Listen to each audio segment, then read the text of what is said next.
नमस्कार दोस्तों, हमारे चैनल में आपका स्वागत है। तो दोस्तों, जैसा कि कल आपका एग्जाम स्टार्ट होने वाले हैं कल से, और कल आपका ड्राइवर और जूनियर असिस्टेंट का एग्जाम है। उसके बाद में आपका स्टेनोग्राफर का एग्जाम है, ग्रुप डी का एग्जाम है। तो बहुत से बच्चे एग्जाम देने के लिए जा रहे हैं और जिनकी तैयारी अच्छी है तो उनको बेस्ट ऑफ लक, और जिनकी तैयारी नहीं भी अच्छी वो लोग भी एग्जाम देने जाएं। और कोई भी एग्जाम को छोड़े ना, कि जिससे आपको आइडिया लग जाए कि किस तरीके से एग्जाम आता है। और इसके बाद ही जब वैकेंसी आएंगी तब उसमें अप्लाई करिएगा। वैकेंसी बहुत जल्दी आएगी, उसके बारे में हम लोग बाद में बात करेंगे कब कितनी वैकेंसी आने वाली है। लेकिन हाँ, स्टेनोग्राफर वाले बच्चों के लिए काफी खुशखबरी है कि स्टेनो की वैकेंसी बहुत देखने को मिलेंगी, जितनी वैकेंसी आज तक आई नहीं है। तो उसके लिए अलग से बात करेंगे।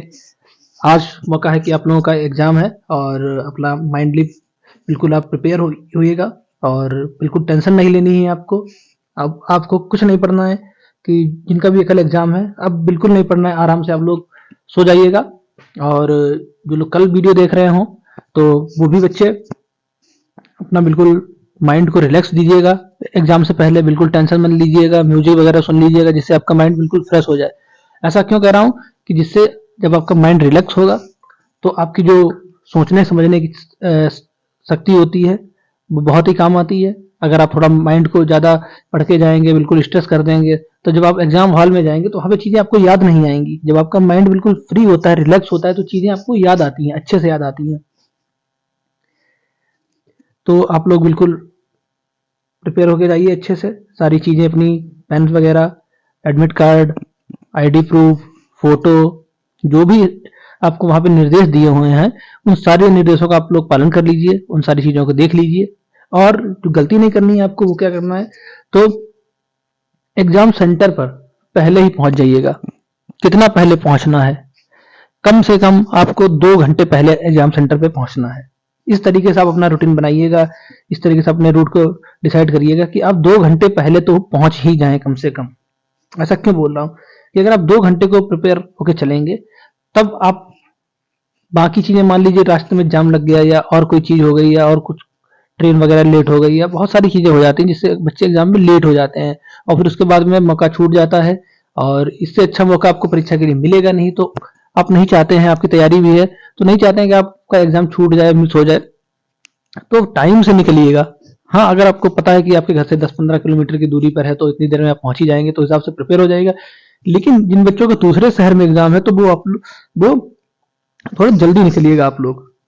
क्योंकि जब मैंने इलाहाबाद हाईकोर्ट का एग्जाम दिया था जिसमें मेरा सिलेक्शन हुआ है, तो जब मैं एग्जाम देने के लिए जा रहा था तो रास्ते में ट्रेन तो थी, काफी लेट हो गई थी, और मैं लगभग 1 घंटा ही बचा था एग्जाम सेंटर, मतलब पेपर स्टार्ट होने में। तो बहुत मुश्किल से पहुंचा था एग्जाम सेंटर पर, लेकिन हाँ, पहुंच गया था टाइम से। उसकी वजह से मेरा सिलेक्शन हो गया। अगर ट्रेन 10-15 मिनट और लेट हो जाती तो शायद मैं ना पहुंच पाता। तो आप लोग टाइम से पहुंचिएगा और सारी चीजें अपनी रख लीजिएगा, और माइंड को बिल्कुल रिलैक्स रखिएगा। कोई ज़्यादा टेंशन सोचने की जरूरत नहीं है कि पेपर कैसा है कैसा नहीं। जैसा भी पेपर आए आपका उसको सॉल्व करना है, सारे क्वेश्चंस अटेम्प्ट करने हैं, 100 में से 100 क्वेश्चन अटेम्प्ट करने हैं।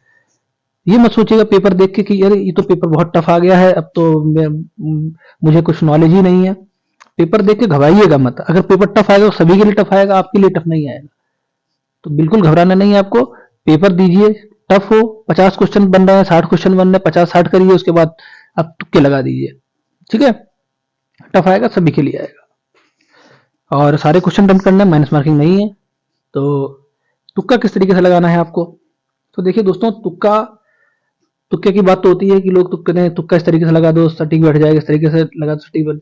लेकिन तुक्का लगाने में कोई आपका 100% कोई ये नहीं कह सकता इस तरीके से लगाएंगे तो आपका सही बैठ जाएगा। कोई भरोसा नहीं होता किस तरीके कुछ ऑप्शन में कहाँ पे क्या रखा हुआ है। लेकिन हाँ, एक आइडिया होता है। तो जो मैं अपना एक मैं किस तरीके से एग्जाम में मैंने तुक्के लगाए हैं, किस तरीके से मैंने जो क्वेश्चन नहीं आते थे उसको किस तरीके से मैं लगाता था।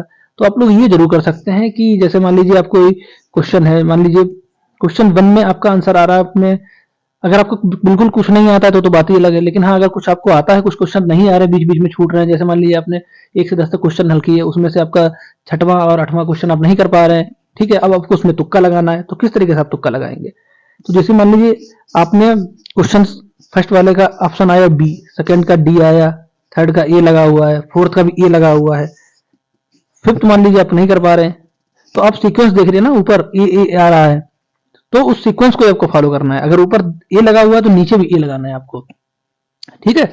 अगर मान लीजिए किसी क्वेश्चन में आपका डी आ रहा है, 8वें क्वेश्चन में आपका डी आ रहा है, 7वां क्वेश्चन आपको पता नहीं क्या होना चाहिए इसमें आंसर, तो आपको उसमें डी ही लगाना है, मतलब ऊपर और नीचे का। 6वां क्वेश्चन उसमें भी डी अगर आपका है और जो भी है, ऊपर और नीचे दोनों को देखकर आपको तय करना है कि कौन सा आपको ऑप्शन लगाना है। अगर नीचे डी है तो आपको ऊपर भी डी कर देना है। अगर उससे पहले वाला ऑप्शन मान लीजिए 6वें में एक ऑप्शन है, तो आप सोचेंगे 8वें में डी है तो कौन सा लगाएं, तो जो आपको ज्यादा लग रहा हो कि सही है। ठीक है, आप समझ रहे हैं कि नहीं? जिसमें आपको लग रहा है कि ज्यादा, मान लीजिए आपका फर्स्ट क्वेश्चन में आपने ऑप्शन ए लगा दिया, सेकंड क्वेश्चन आपको पता नहीं है, उसमें तुक्का लगाना है, जो थर्ड का ऑप्शन है वो है सी। अब आप दूसरे में कौन सा लगाएंगे, ए लगाएंगे या सी लगाएंगे? अब आपको देखना है कि कौन सा ऑप्शन ज्यादा सटीक हो सकता है। अपने प्रश्न पढ़िएगा, उसमें देखिएगा कि अगर आपको लग रहा है कि ए होना चाहिए, बिल्कुल भी आइडिया नहीं है, तो फिर आप चाहे ए लगा दें चाहे सी लगा दें। ठीक है, लेकिन हाँ, पुराने जो ऊपर का क्वेश्चन है उसको भी फॉलो करना, नीचे वाला क्वेश्चन है उसको भी फॉलो करना, इस तरीके से आप लगा सकते हैं। ठीक है, बहुत से लोग क्या करते हैं, जैसे मान लीजिए 10 क्वेश्चन है, अब ऐसा तो है नहीं कि आपके स्टार्टिंग के 10 क्वेश्चन आपको नहीं पता है, बीच बीच के क्वेश्चन छूटेंगे। जैसे मान लीजिए हिंदी के 25 क्वेश्चन है, उसमें 2-3 क्वेश्चन आपको ऐसे होंगे जिसमें आपको डाउट हो रहा होगा, जीएस के क्वेश्चन होंगे 2-3 उसमें डाउट हो रहा होगा। ऐसा तो नहीं पूरे क्वेश्चन लगाने हैं तो आप लगातार ए भर दिया आपने, बी भर दिया, इस तरीके से कर दिया, तो उस तरीके से नहीं करना। बीच बीच के क्वेश्चन होते हैं तो पुराने ऑप्शन को ही आपको फॉलो करना है। इस तरीके से आप लोग तुक्के लगा सकते हैं। कोई भी क्वेश्चन मिस मत करिएगा, सारे क्वेश्चन लगा दीजिएगा, थोड़ा सा आइडिया लेने की कोशिश करिएगा हाँ इसका क्या ऑप्शन हो सकता है। लेकिन हाँ, एक गलती और मत करिएगा कि आप लोग बाद के लिए मत छोड़िएगा। कोई भी क्वेश्चन हो उसको आपको बाद को नहीं छोड़ना है। बाद को क्यों नहीं छोड़ना है? क्योंकि बाद का बाद ही रह जाता है, वो क्वेश्चन आप ढूंढते रह जाते हैं कि मैंने क्वेश्चन क्वेश्चन छोड़ा था और अब मैं उसे बाद में कर दूंगा, लेकिन वो बाद में हो ही नहीं पाता है और आपका क्वेश्चन छूट जाता है। क्योंकि सारे क्वेश्चन करने आपको तुरंत डिसीजन लेना है। जैसे मान लीजिए आपने हिंदी में 25 करे, ठीक है, पहले आपने हिंदी हल करी, 25 क्वेश्चन आपके हो गए पूरे, उसमें से आपके 3 क्वेश्चन नहीं हो पा रहे हैं, ठीक है। अब जब आपने हिंदी के 25 भरेंगे आप, अब उन 3 को वहीं पर डिसाइड करना है कि कैसे हमें इनका क्या आंसर लगाना है। ये मत सोचिएगा कि मैं सारे क्वेश्चन जब 100 कर लूंगा उसके बाद मैं सोचूंगा कि इसमें क्या करना है, तब मत सोचिएगा, नहीं तो फिर लेट ही हो जाएगा। और एक तरीका और भी है, आपको मानिए 4 सेक्शन हैं, हिंदी, जीएस और इंग्लिश और मैथ। सबसे पहले आपको हिंदी करनी है, ठीक है, सबसे पहले आपको हिंदी करनी है, उसके बाद आपको जीएस करनी है, हिंदी उसके बाद में जीएस और उसके बाद में इंग्लिश।